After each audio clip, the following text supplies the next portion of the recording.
Welcome to Season 2 of On Scene with RCSO. I am your returning host, Kimberly Lee. I'm your new host, Lateisha Mosquera.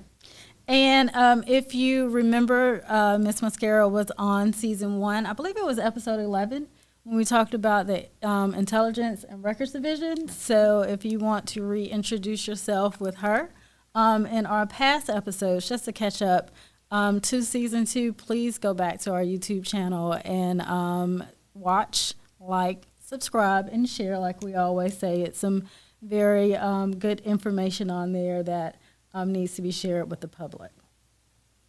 And one thing that we do share with the public is, and we will continue to do that, is a 9 p.m. routine.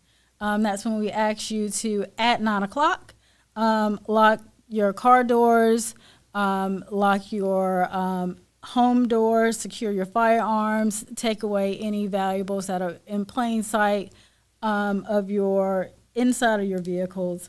And one of the things that I've had I know my mom do, she has a gate, and I had her to lock that up because people are actually going into the backyards and into sheds. So I know my uncle does not want his lawnmower stolen or taken. So we have actually incorporated that into the routine as making sure that the outside gates and the perimeter and things are secure.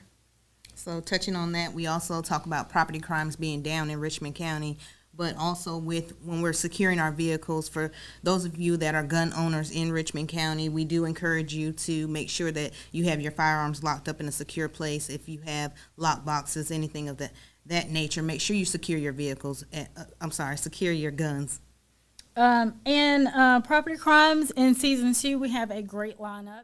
So what we're going to do different this season than we did last season. Last season was kind of introduction into the Sheriff's Office. This Season 2, we're going to have more community partners to come in. Today we're going to have Sheriff Roundtree. He's going to talk about some things that have been going on in the community since his first recording or episode with us. And on the 21st, we'll have Judge Spencer here to talk about juvenile crimes. And then the property crimes we just talked about, they will be on in November 20th. Hopefully we're shooting for that day. Holiday editions. So one thing that we also do on this Zone Report is we talk about things that are going on with the Sheriff's Office. And we have our Citizens Police Academy that will be starting on August 22nd, which is a Tuesday, I believe. They are still getting applications, so if you're interested in joining the Citizens Police Academy, that will be, again, it started on August 22nd, but you can contact the Community Services Division at 706-261-0436, or you can email them at communityservicesdivision@augustag.gov. Did you want to go into or talk about anything?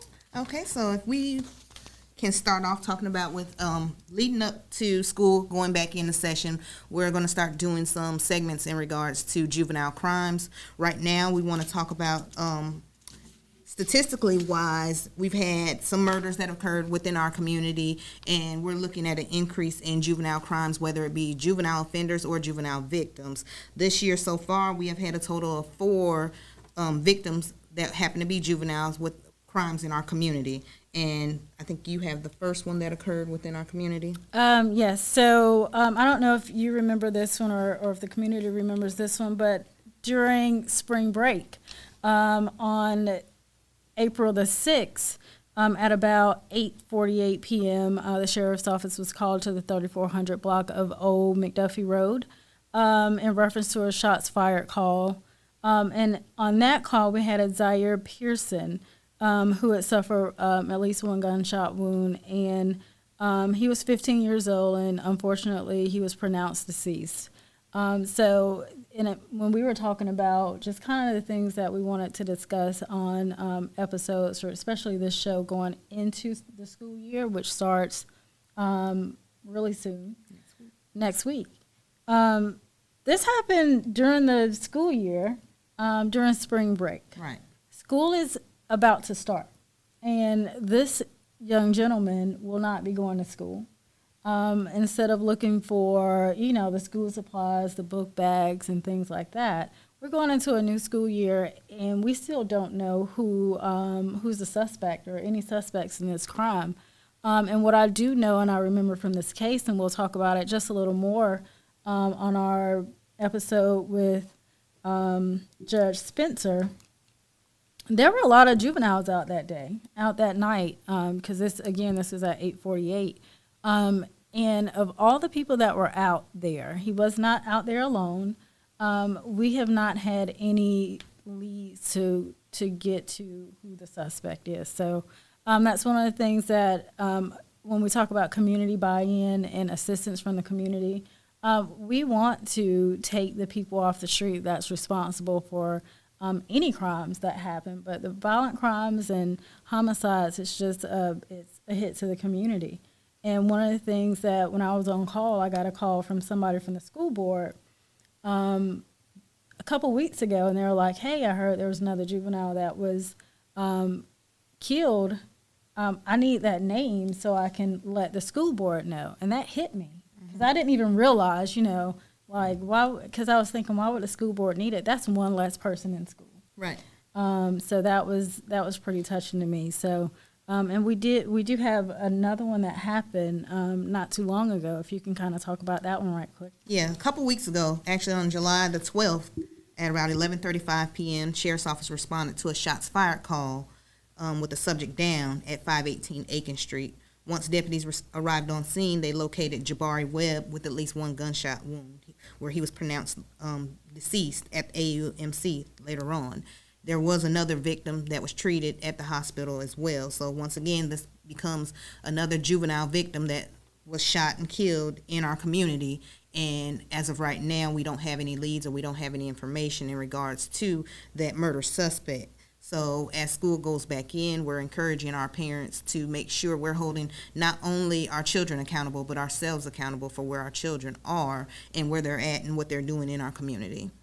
And when we come back with Sheriff Roundtree, hopefully he can kind of shed some light or talk about what the sheriff's office is trying to do or some suggestions or something so we can keep the young folks alive and participating in more healthy activities.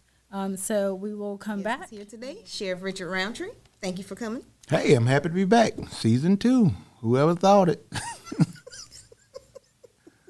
We'll appreciate the renewal of Season 2. Thank you very much. Here we are, and I thank our viewers for hanging in there. I know it was some challenging spots in Season 1, some tweaks and stuff we had to do. Wow. So we made some improvements and some adjustments. So I'm looking forward to what Season 2 has to bring. Thank you for your support. Absolutely. And you know that Season 2, we have some community partners coming in. So. I've heard. I've seen the lineup. I'm excited about the lineup. I haven't seen the new format. We've added some more cameras and some more, like I said again, some different scenery and whatnot. So I'm anxious to see how it works out, and the community partners that come in and supports the sheriff office and supports this community. Okay. Well, one thing that we talked about before the segment started was social media and law enforcement. When the Public Information Office, when I started down there in 2018, you were kind of okay with just disseminating the information from the PIO and kind of happy with that. Something has changed. Tell me about that. Well, I'll be completely honest. When, again, if I'm going to date myself, I've been sheriff for 11 years now, but I've been law enforcement for 30 years. I go back to the time when MySpace was the most popular thing. And then when this Facebook came on, and way before the Twitter and Instagram, but when Facebook came along, and I was sheriff at that time when it was really, really kicking in, and one of our members of our community told me, Sheriff, you got to get on Facebook. I'm like, Facebook ain't gonna last. It's gonna phase out just like MySpace did, and I said, just a phenomenon. People gonna grow tired of it, and it's just not going to last. I said, I'm not going to follow up on that. I got bigger things to do as sheriff. I'm not going to get into that. as they say, I was wrong. I was wrong. Not only that, like I say, Facebook still remains relevant. Then of course we had Instagram and the Twitters and I think the new platform that Elon Musk and you guy from Facebook, Zuckerberg are battling out. So it's like it's just getting bigger and bigger. So they say adapt or die. So we want to enhance our presence in the community. Want to be able to tell our story a little bit. A lot of times, the public really only see the sheriff's office. They see 2-minute news clips or sound bites or some feeds from the general public who filmed on their phone and do their own editorial and the street reporters and commentating, which is nowhere near accurate. And they just show you on the sensitive part. So.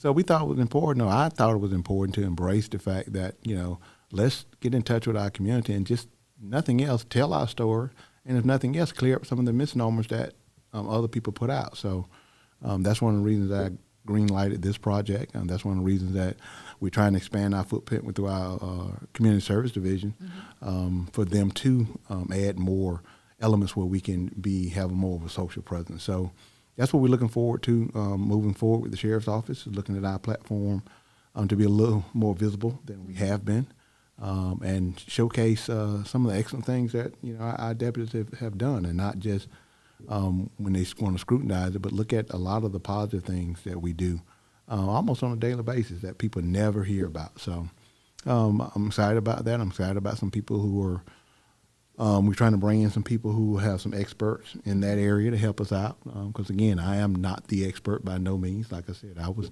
the biggest critic. Yeah. So, but I'm on board now, and I'm excited again for us to have a way to showcase ourselves. Okay. And I know that we were talking about this too. You were just on Brad Means.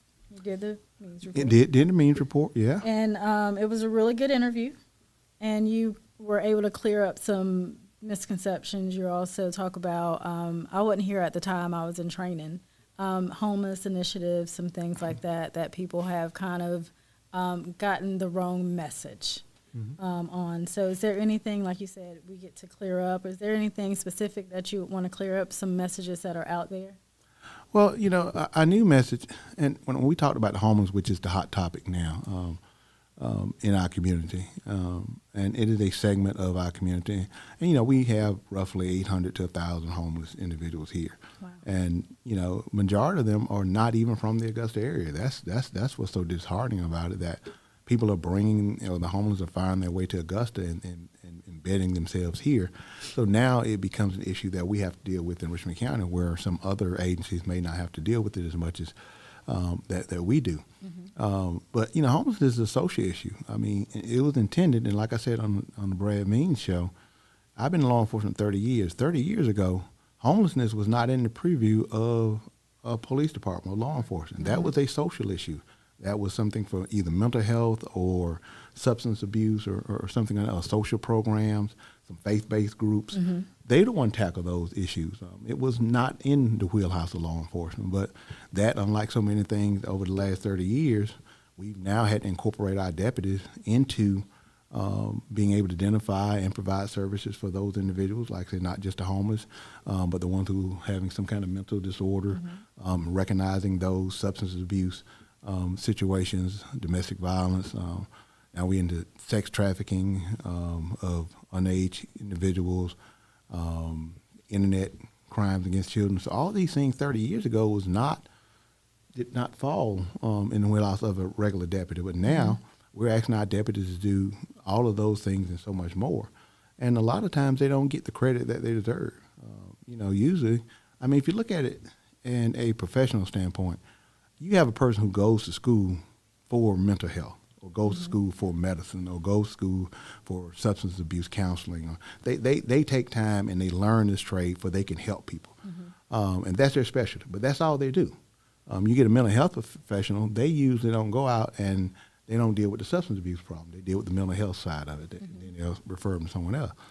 We in law enforcement, we don't have that luxury. When we respond to a call, we got to be able to have all those tools at our disposal at one time to be able to identify stabilize the situation, and then treat the situation for a better outcome than when we arrived. And that's challenging. So, a lot of times when in the general public or the national news, you see some negative stories come up and people always want to bring it back because all news is local, all government is local. What are you doing in your hometown? Mm-hmm. So you'll see something happen on national news and they're like, well, how you do it in Richmond County? So we're constantly being put on that scrutiny and that stress. So that's why I say I commend the deputies. I commend them the way they do. And we just hope the public, that if we do see something or something comes up, give us an opportunity to expand or show why we did something, what was our rationale behind it. And if we've done something wrong, give us an opportunity to learn from it. Because the situation is going to happen again. I mean, this county is so large and we answer over 400,000 calls a year. So that situation is going to come up again. So if we don't do it exactly how we want to do it the first time, maybe we can learn from it and do it better the next time and the next time and the next time. And I guess a follow-up question from that, because at that homeless event that we had, it was initially put out for the Washington Road I-20 corridor for a lot of the business owners to come and express their concerns. And what we saw a lot of passionate homeowners that came forward. Yeah, the meeting got hijacked. The meeting got hijacked, but again, that was a media thing. We put it out, but people interpreted it was just a town hall for about the homeless. Right. They never mentioned in our news release that it was by invitation only, that we had sent out 100 or so invitations to business owners that are going to be affected, because that's why we want to get their buy-in first. So we kind of had to navigate that crowd, and as you said, they were extremely passionate because everybody has a story to tell. Mm-hmm. Everybody has a story that they want to share. But the other part of it, too, is a lot of times when we're dealing with this problem, we're specifically talking about homelessness, that people don't bring a lot of solutions to the table. And that's where it comes in. Now, the solution can't be just lock them up. So that is off the table. Right. You can't lock your way up out of homeless. You can't do it. And even if we could, I don't have the space right now. Our jail is over 1,100. It's 65 this morning. When we first were doing this segment, it jumped 20 overnight. So, almost 1,200 over the capacity of my jail. So locking people up for homelessness is not going to be the answer. So, that becomes, I won't say the frustrating part, that becomes the challenging part when we're dealing with homeowners and business owners and even just the general public. That we understand your passion, we understand your frustrations, but bring some solutions to the table.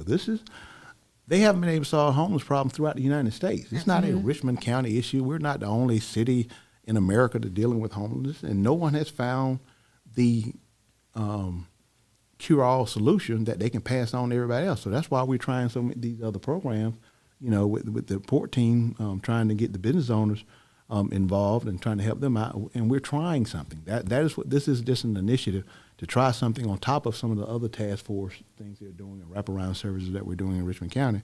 We're trying to do our part as law enforcement. We're not going to solve the homeless problem. We're just trying to mitigate it from a law enforcement standpoint to help our community, because it's a community problem. Mm-hmm. Help our community solve the homeless problem. So, that's what I would hope that people do. When you come with your passion stories, I have no problems with them. Bring us some passionate solutions too. So as a follow-up to that, with the challenges that we saw that particular day and the passionate people that came out, we look at the problems and we try to find a solution. So as we talk to the community, what would you challenge them with as we embrace a lot of the other issues that we're having in the community, not just homelessness, but our gun crimes and the property crimes that we are having? What do you say to them, to our community? I tell them to be a community partner. That's what we're asking, just like you're talking about. And I keep emphasizing this, but I think it loses in translation when we're talking about gun violence.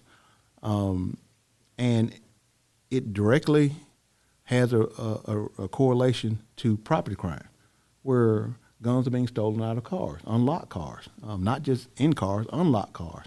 And those guns are ending up on the street, and those guns are shooting and killing people. And people never see or take the time to show that correlation. If you take the time, if you keep a weapon in your car, which you have a constitutional right to do so I'm not even arguing that point, but you can. But if you keep a weapon in your car, at the very least, have it secured, and at the very least, no matter, even if you don't have a weapon in your car, just lock your car doors. we're finding that criminals always take the path of least resistance. They inherently are lazy. And I tell that for the last year. Criminals are lazy. They take the path of least resistance. So literally you get a group of individuals go to a neighborhood at 3 o'clock in the morning and just walk down the street and just pull car doors. And if the car door is unlocked, they'll go inside. If it's not, they'll go to the next house. So you sleep at 3 o'clock in the morning, and they went through 200 cars just looking for the cars to unlock. And let's say they find 10 out of 200. And it's 4 guns out of those 10 cars. That's 4 guns that was on the street that could have easily been avoided if they had locked that door. And that's when we're talking about community partnership and community responsibility. And I know I made it in a simplistic standpoint, but that's the kind of things that we're talking about that the citizens can help us out with. Because the violent criminals and these individuals, especially ones who involve in gang violence, they're not going to a legal firearms store and purchasing weapons. That is not happening. They're acquiring these weapons through illegal means, whether it's through break-ins or thefts. And that's what we say. If people want to help us curb gun violence, let's do that by securing our valuables. Be responsible gun owners. And that's what I was going to ask you, because I think people believe that they need a lot of money or they need to be connected with certain people to be able to assist or help. So if someone, there are other agencies out here that you can volunteer with. And I think that's one of the things. It's like, well, what do you want me to do? I can tell you what the problem is, but like, what do you want me to do? I'm just Kim. I can't, go out and just talk to folks and do this. But I think everybody has just a responsibility to, number one, if you see something, say something. Number one, we say that all the time. But lend some time. I'm sure there are volunteer agencies that we were talking about in the beginning of the show, the 2 juvenile crimes that have not been solved yet. And we know that there were people around. There were people that saw what happened, people who have a description of whoever the shooter or shooters were. And we hadn't been able to solve those crimes. So you don't have to do anything huge and elaborate, just a little bit. If everybody lends a little bit of themselves or a little bit of knowledge, then it helps us tremendously. It helps the community tremendously. So. Yeah, absolutely. You get this stigma that, in a lot of communities it's frowned upon to talk to police or law enforcement or to give information. But I tell these individuals, eventually, if people are living in these lifestyles, violence is eventually going to come back to your door. And then you're devastated if it happens to you. But the same person that you wouldn't provide information on, that individual group is not going to say something when it happens to your loved ones. So I try to tell people, when you see this happen, even though it may not be happening to you at this time, it's happening to someone. Someone's family is being affected by this gun violence or theft or robbery. Somebody is being affected.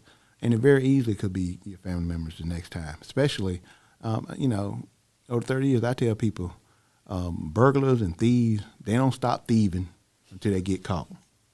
They don't. They don't retire. Or they evolve. Yeah, they do not retire until they're caught, until they're stopped. They're going to continue this activity.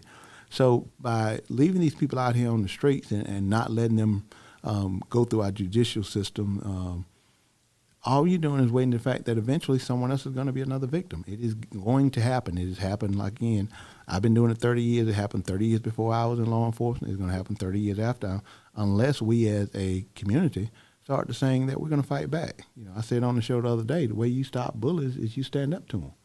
Now, yeah, sometimes it may be painful at the first part, but eventually that person is going to see that I'm not the one to be messed with, or know my neighborhood is you're not going to perpetrate those crimes in our neighborhood, because we're going to law enforcement and we're going to get you off the street. I think the misconception is the criminals are larger than the community at hand, and it's just a small section of our community who's committing the crime. So I know when I used to assist violent crimes with some of the homicides, you knock on doors and they were just scared to talk. They're like, how are you going to protect me if I tell and they find out? So what do you say to people that want to know, like, how are you going to protect me if I tell on these people? Well, I tell them from my own experience, and you know, I said this before. When I worked homicide, I worked for 10 years, and my success rate was directly correlated to the fact when I went into a neighborhood, I showed up on the scene, and I talked to everybody. So it didn't look like anybody was giving me. I talked to everybody. Or if I was on the news and asked for information, people would actually call in and give that information, and that's why our solvability rate was so high. It wasn't because I was the greatest homicide investigator that there ever was. It was the fact that, again, like I said, I can take the tools and information that the people give me and put them together and form a case and make a good criminal case. You know, and it worked. You know, to the point, you know, they made a rap song about me one time. Another homicide, better call Richard Roundtree. I gotta find that one. I've never heard that one. Yeah, they made a rap song. But again, the point I'm making is that it worked. So it ain't something that I have not seen work. By people calling and people are afraid to commit these homicides in these neighborhoods because they know they were going to get caught. They were. I mean, again, in the city our size, you're going to have a certain amount of violence. We're a large metropolitan city. I mean, second and a half largest city in the state of Georgia. So you're going to have violence with that many people, and especially with us being a metro area, especially having the bars and the clubs. You know, our population can swell to 350,000 instead of just the 200,000. But the point is, when people are involved and say our community, we're not going to let it succumb to gun violence, and we're not going to let these individuals who think they control these streets and control our neighborhood, when they know they're not going to win, then we as a community win. And that's when I say, when the people say, how are you going to do it? Because I've seen it work. That's why I'm so passionate about it, because I was a part of it when it worked. I was there. I saw it. It's not something I read about. It ain't something I learned in a class or something. It's something I experienced right here in my own community. So I know it works, and I know it can work again. Okay. As we wrap this up, I know that before, when you came on the first episode, we talked about some projects. Yeah, we already most know. Most views on that one, wasn't it? Yeah, I think that's. Yeah. Yes. Well, second? Second most views. Oh. What? I think my episode had the most. I guess you would say that, wouldn't you? But we talked about some things that were going on, some projects, and we know that flock cameras have been very successful in one of those crime tools, and we've been talking about the downtown camera project. Where is that going, and how is that coming along? Yeah, first, the flock camera system, we were introduced to the flock camera system maybe a little over a year and a half ago maybe. And we started off with 25 demo cameras throughout the county. And we saw instant success just with the 25. And then we were able to go to the commission to get an additional 25. And then we had some community partners who bought some cameras, and we were able to find some more funding. So now we have well over 100 and plus flock cameras throughout Richmond County. So much so in the fact that we can cover any egress and exit coming into our county from any state line or county line, which is great, because we know criminals migrate and cross state lines and county lines. So that's been phenomenal, and we hope to see that program continue to grow and people invest into it. The downtown camera project is something we've been working on since I became sheriff. We've been, the chief Clayton and I came over from the Board of Education when we was in the camera system, and we were huge on that. We started with body cameras in the school system there. We brought body cameras here to Richmond County. So we were big in technology. So we finally were able to get some funding to get the project done for the downtown, and hopefully we want to help expand it throughout the county. Eventually we want, like some of these larger cities, to have a robust camera system throughout this county that can monitor, and we're talking about, and this is futuristic, that we will have a area, a media or observation room that monitors every cameras in Richmond County in real time. So similar to a real-time crime center. Yeah, real-time crime center. That is eventually our goal. That is the ultimate goal, and this is the first step toward that goal. So that funding was just released a couple weeks ago in commission. Okay. So we're ready to cut the check. We have a vendor. So now it's into the point of identifying where these cameras are going to go in installation. So the goal is to have it up and running by the end of the year for the downtown. look at that success, and then hopefully we can go back to the commission and show the success of it, and maybe some of the business owners can invest into it because they can see the advantages of it, and then expand that from downtown and then start working throughout Richmond County and some other areas. That's a big deal. Because I know the chief comes on. I remember on command staff, he's like, I've been trying to get this since I've been here. Yeah. And now he's about to exit out. So we can get those things up and running. Yeah, that's he can actually leave, but knowing that, hey, I can say, he wants that to be his swan song. He wants that to be his last gift. Well, we got to give that to him and tie it up with a bow. So that'll be good for him. Tisha, did you have anything else? Is there anything else that you want the community to know as they are, or our billion viewers that we have and subscribers? Yeah, that's a stretch. It's a goal. It's a goal. Okay. We're it's a goal. Okay. Absolutely. I can go into the goal. I have high hopes for season 2. I do. Y'all have my full support, and again, the community has our support, and we want the community to know that we are out here each and every day, and we're giving our all to this community. And I know that a lot of times, the blood and guts makes the news. We know that. It used to be a tagline back when everybody read the paper, like if it bleeds, it reads. But now in the digital format, and that's what people saw. Those are the stories that that they shared. They didn't share the puppy stories. We love puppies. Yeah. Well, yes. Okay. But yes, people love puppies. I'm a turtle man myself, so shout out to Roxy, my turtle. Thank you. But we doing shout outs? Shout out to Yoda and Coda at home. No, we was doing shout outs to turtles. No, to my turtle. dog. I thought I was the guest. I think that's an abusive. You got anybody you want to shout? No, I think that's an abuse. No, we're gonna let the sheriff finish up his because thought. I think that's an abuse to the hosting powers. I mean, it's a new season. It's a new season. So.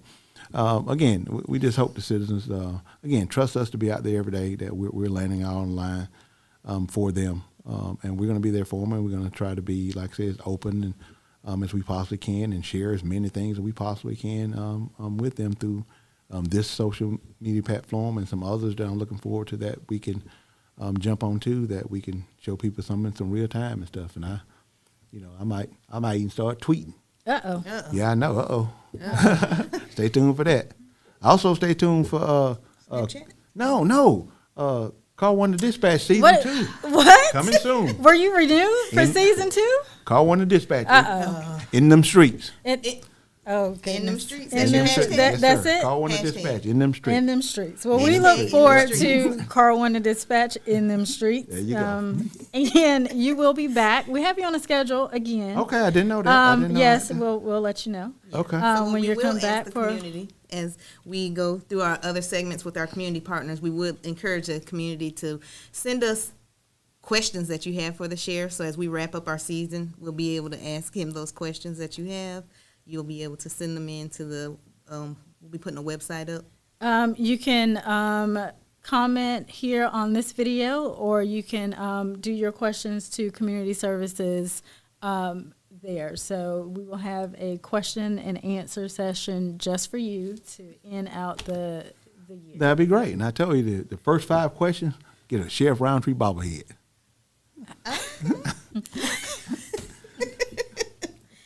Thank you for watching season 2, episode 1.